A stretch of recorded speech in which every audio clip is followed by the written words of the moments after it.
Hello and welcome back. This is Lone Wolf and we are playing Vintage Story.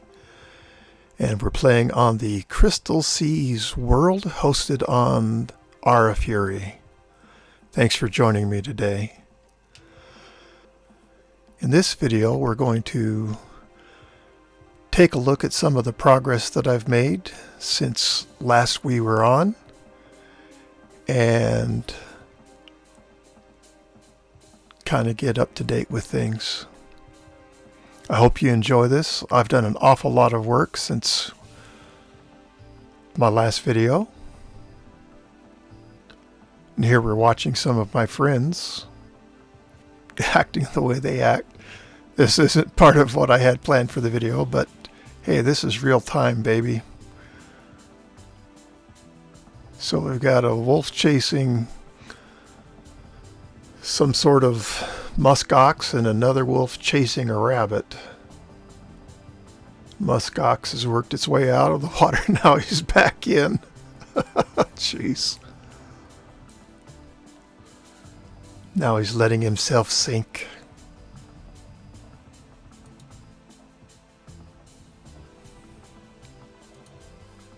Gosh, look how far away he is and how far down he is. Jeepers.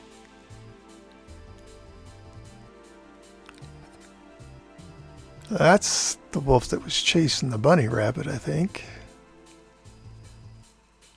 Alright, he's coming back up. Okay, there's the bunny rabbit getting out of the water, it looks like. Oh, that wolf, nope, the bunny rabbit died and the wolf is taking damage. Does it get to the surface in time? Ah, he did. Now what's he gonna do? Yeah, let's move on. So, some things have changed, and for the most part, I don't anticipate Ashanton being able to come and play on this world with me very much. Life just happens, and things are the way they are, and that's okay. All is well. But I was holding off on some things while waiting for her, so now that I know she's for the most part not going to be able to be on, I've gone ahead and moved on and started building on what she and I had started working on, which she had a great idea for a boathouse, so that we could have a place to park our sailboats below the building, so that'd be in a nice protected area. And at first I couldn't see the boat, my sailboat that I'd built, so that was very disturbing. But I logged on with my other account and saw that it was there, so feeling much better. Right here is where the sailboats are supposed to be parked, but chickens showed up right here in the area, so I dug a hole, put a trough in, and they were happy enough to accommodate. But they're right where the sailboats are supposed to go, and that's not their permanent home. But I've made some reed basket traps to try to capture some of them and transport them. And in a little bit here we'll see, well, in the video we'll see where I've made the chicken coop for them. But right now this is where they are.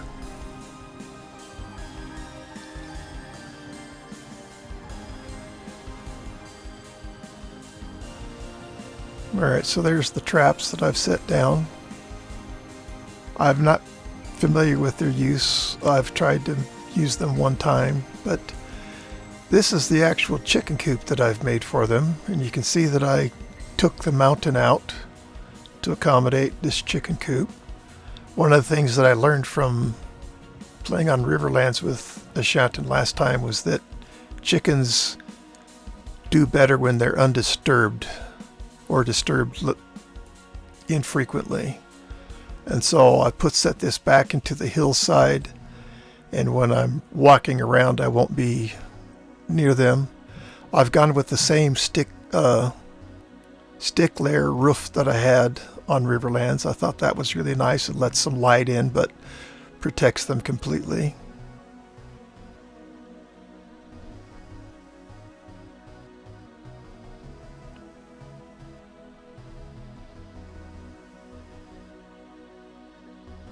So this is a problem for me, but at least I have a healthy bunch here.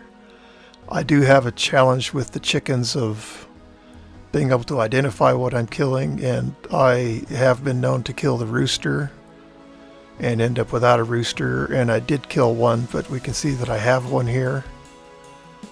And are there any others? Let's see if there's any others. Oh, that looks like 2 more roosters. I know that there was 2 because one of them got killed. So thankfully I had a rooster from the chicks, so I didn't totally destroy my clutch of chickens or whatever they're called.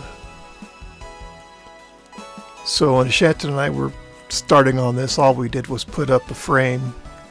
We talked about some things, and eventually I ran out of space in my starter base to do the things to continue advancing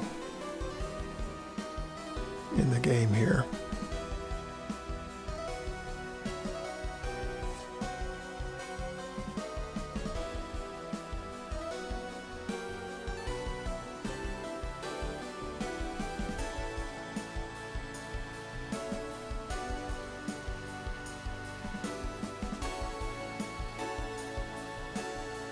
So right now I've got 3 floors, 3 levels that I've made.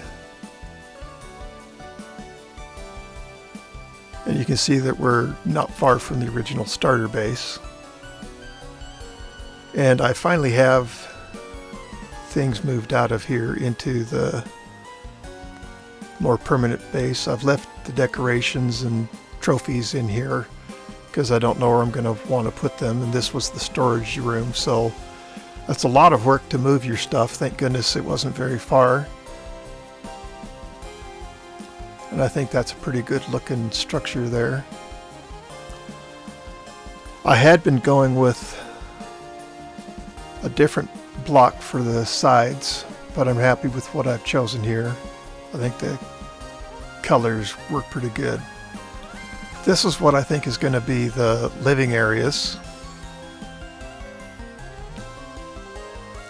And you can see I've made the floor too thick, too deep here.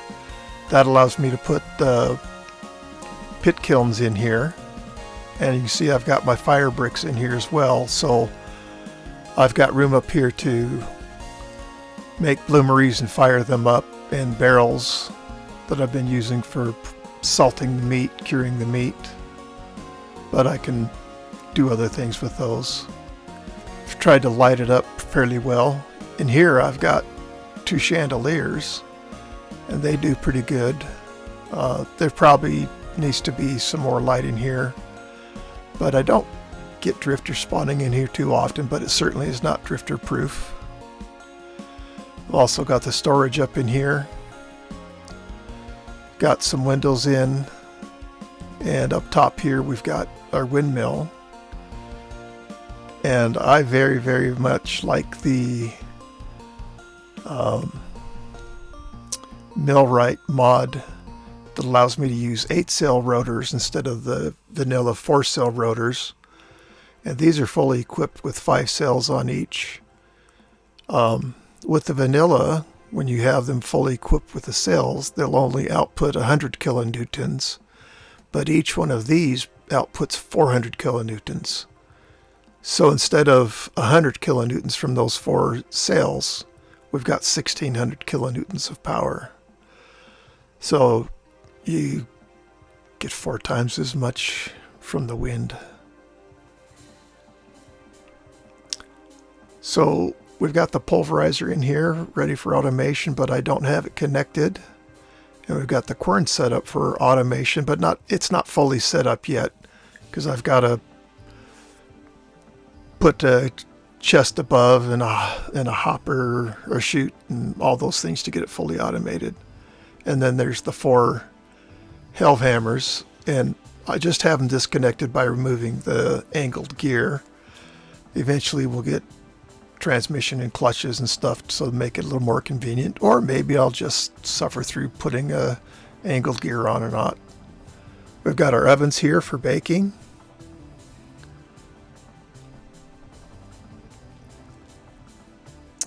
And this just isn't where I want to be putting things like the tapestries and paintings and such. It just seems like those would more be down in the living quarters here. But I've still got glass to put in. That's just a door I got from somewhere. I don't know if I'll have a place to use it, but it's not sitting in an inventory slot somewhere, so that's good.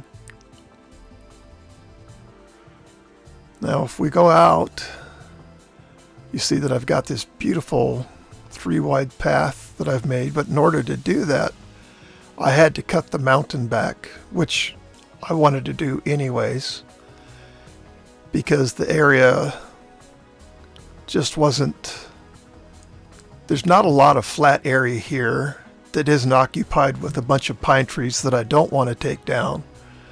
And the mountain wasn't offering anything other than itself and its majestic beauty.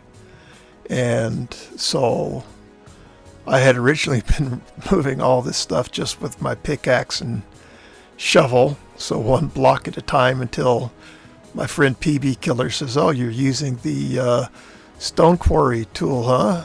And it's like, oh my gosh, what an idiot.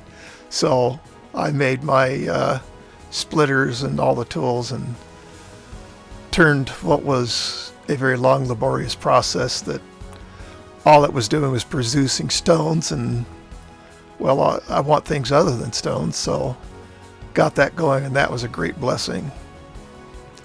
So I still have, so I had the oak forest over there, and I took that all down, and you can see that I got a lot of logs from that for the leather processing, and the leather processing is still where it was, and beehive, reeds, and the farm. There's no reason to move those. And I had dug out underneath the mountain here to expand the farm to this level. But then something bad happened. I ended up having 2 brown bears inside the farm, which meant that I had to deal with them because they couldn't escape. And that means that they came in here from above the farm.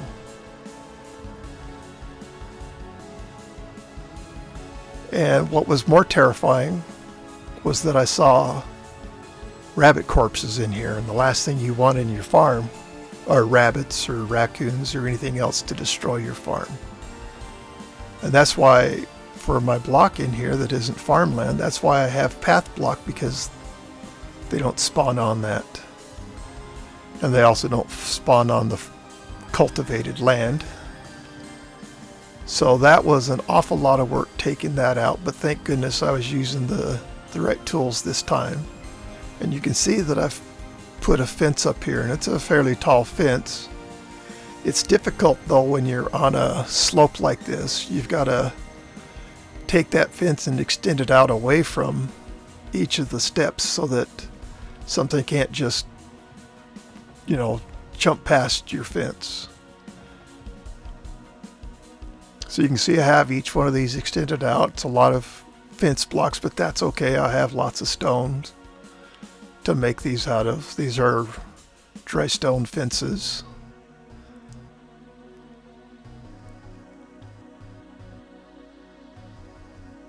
And I really intend for nothing to be able to show up in my farm that doesn't belong there again. You can see that I've cut the mountain back not only to the fence, but I've given it a gap, because otherwise things can jump from higher up and get across your fence. And that's no good. Now, whether I've done this well enough or not, we'll see. I'll take it back as far as I need to make it fully functional. And if you note down here at the bottom, where we're nowhere near the farm, I've extended that fence out too, so that once again things can't run and jump. The only thing that does that is us. I've seen, I mean, the wolves will jump, but I don't think things are jumping into the farm. I think they've just been walking off.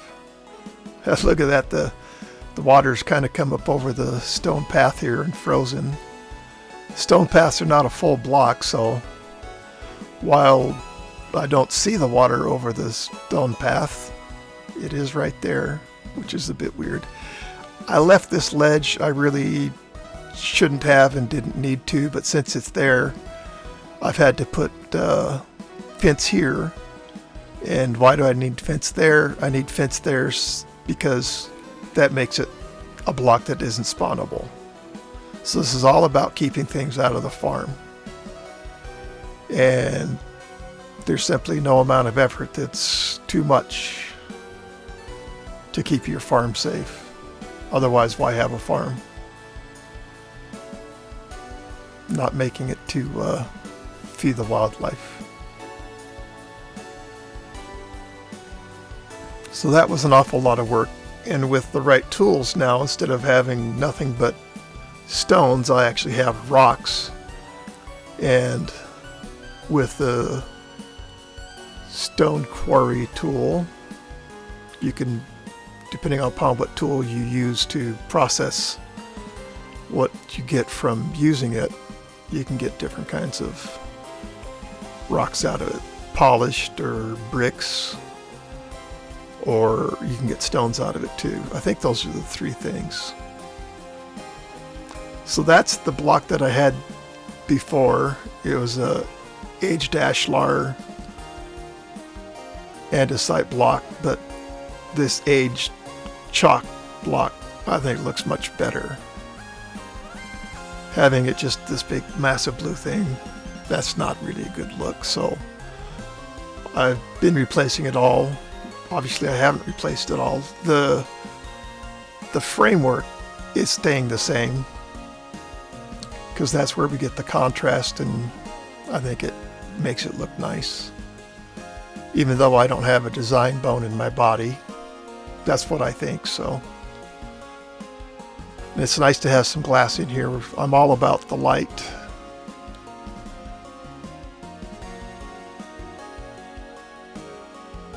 We've got this all supported all the way to the ground so that it's not just a floating structure. And now I have a much bigger place to plant trees or do whatever I want, having moved the mountain back. It is a lot of work, but for me it's worth it. And instead of having a ladder, which I hated because that's the only way I had to get up there, now I've got this beautiful wide path, and the only entrance into the base right now is on the 3rd level, so that's good. I'll certainly have access on the docking area. And this is where I've moved the cellar to. Hi, Lone Wolf. How you doing? Kind of sleepy, waking up?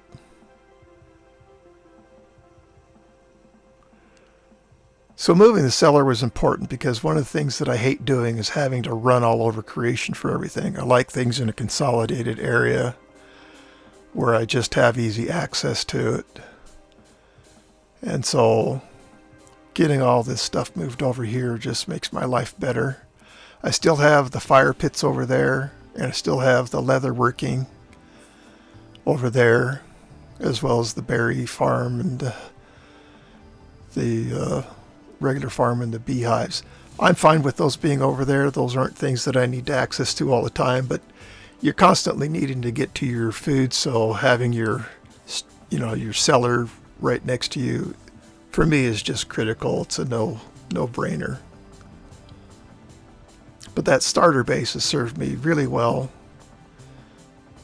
But I had to move out of it in order to continue on.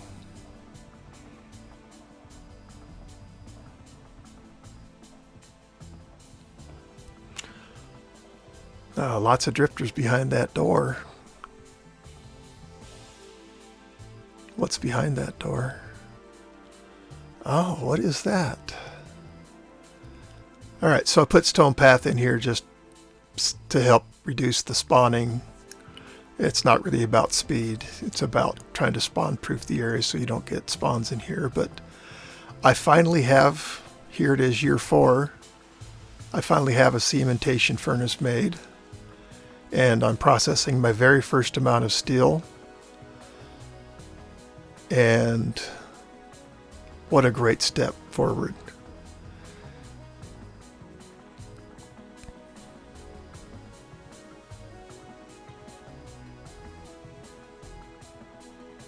So I'm really looking forward to it.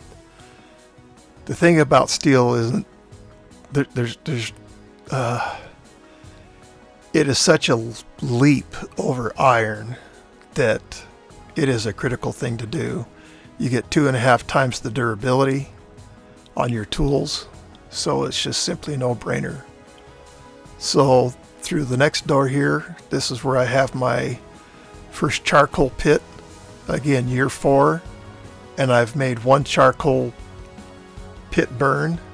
And of course, that's because you have to have charcoal in order to make the steel. So up to now, I've been fine using brown coal, and I've been blessed with finding black coal, which is what I've had to use to make iron blooms in the bloomeries.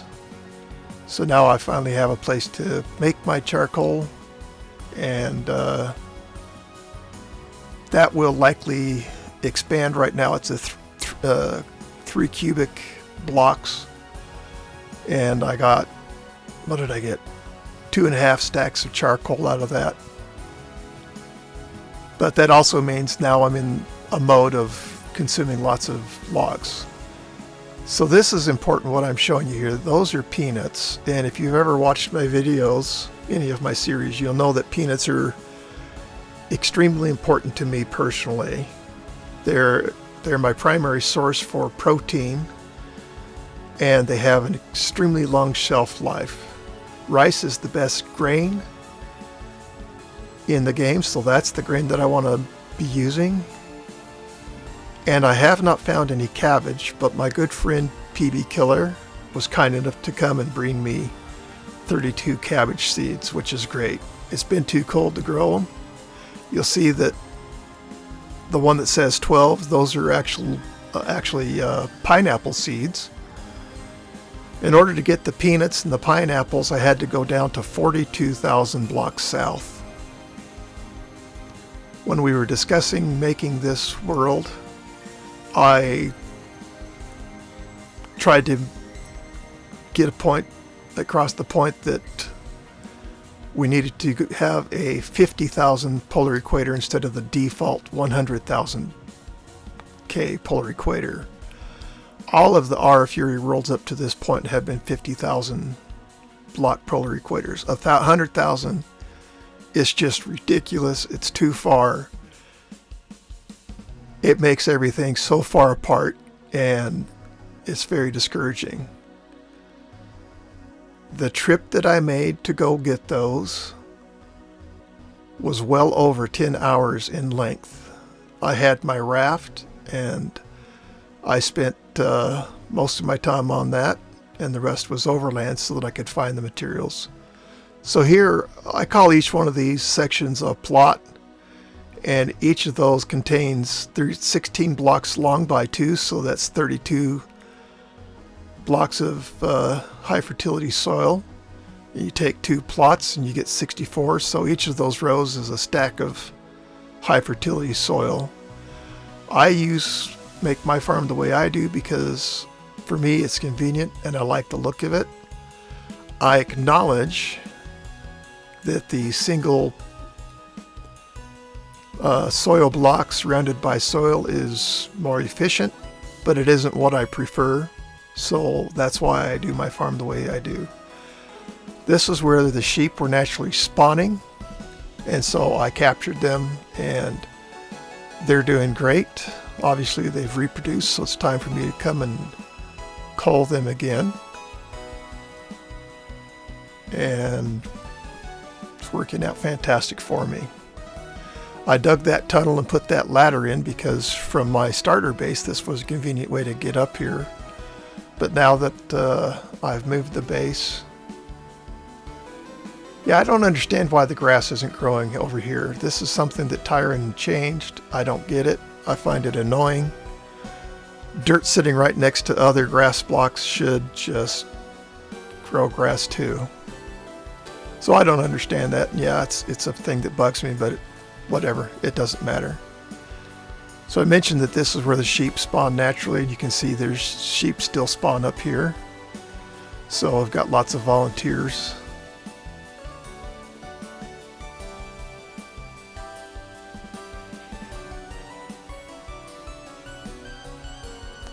So with my base moved, I've kind of just started coming up here over the side of the mountain, because to me, traveling all this way and then climbing up the ladder when I'm already halfway up the hill from my base, to me that's just nonsense. I am very much interested in efficiency, and I will work my guts out to make something more efficient because it'll pay off every time. So for me, the hard work is well worth the effort to make something more efficient. I have no idea who did this, but somebody who started building this covered dock over here, but they didn't make it big enough for a sailboat, and it's not claimed. And I didn't see it happen. Well, I don't understand, but that's okay. It's not troubling me. When I got to the point that I was ready to get bees, I found bees all over the place. Oh, hey, there's one of my friends. I am frequented with brown bears. I don't get the black ones, I get the brown ones, which are much tougher and far more ferocious and kill you so much more easily than do the black bears. So these are what I get to contend with.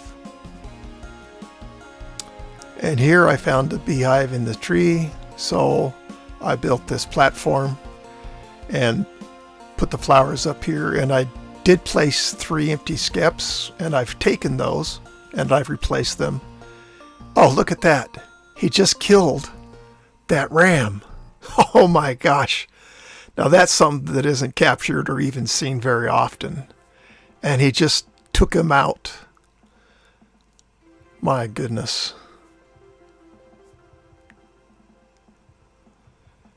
Anyway, so this platform, it's not supported by anything. It's just defying gravity. And so when I want to get up there, I just put some ladders on it, and I have access to it. But it's just an emergency supply. And that raccoon would dearly love to get up there and get into my honey, but he can't. That's amazing. I mean, we didn't quite watch the whole thing. I've seen it before, and it is kind of a spectacular thing to see.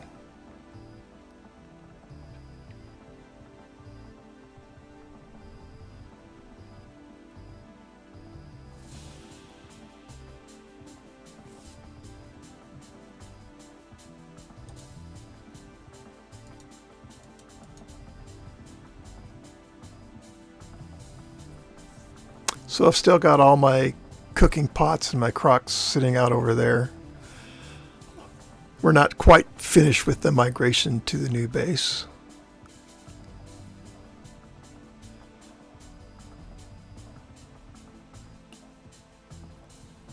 So not only have I shared my base with Ashanton, Riara also contacted me and asked, hey, can I share a base with you? And I was happy to do that. And so Riara has built this beautiful little translocator hut there. I think it's a beautiful style, and hopefully she will come back on and help me with some style on the main base. We've talked about a couple of ideas, and while I'm perfectly fine with how I make things, Even I like to have a nice place to live. So I look forward to seeing what happens with that. Riara doesn't come on very often, and that's fine. But if she comes on and helps me out with style and whatever, I'm certainly open to ideas and suggestions on how to build things. So that's it. Beautiful sunset. I really do appreciate you being here with me and watching my videos. I hope that they are meaningful to you and that you get pleasure out of it. As always, please consider subscribing to my channel. And if you like my videos, give them a like. And I truly appreciate the comments that I get. Any ideas, suggestions, criticisms, I'm happy to hear them. So thank you so much. And as always, come watch my next episode, won't you? Thank you so much, and goodbye.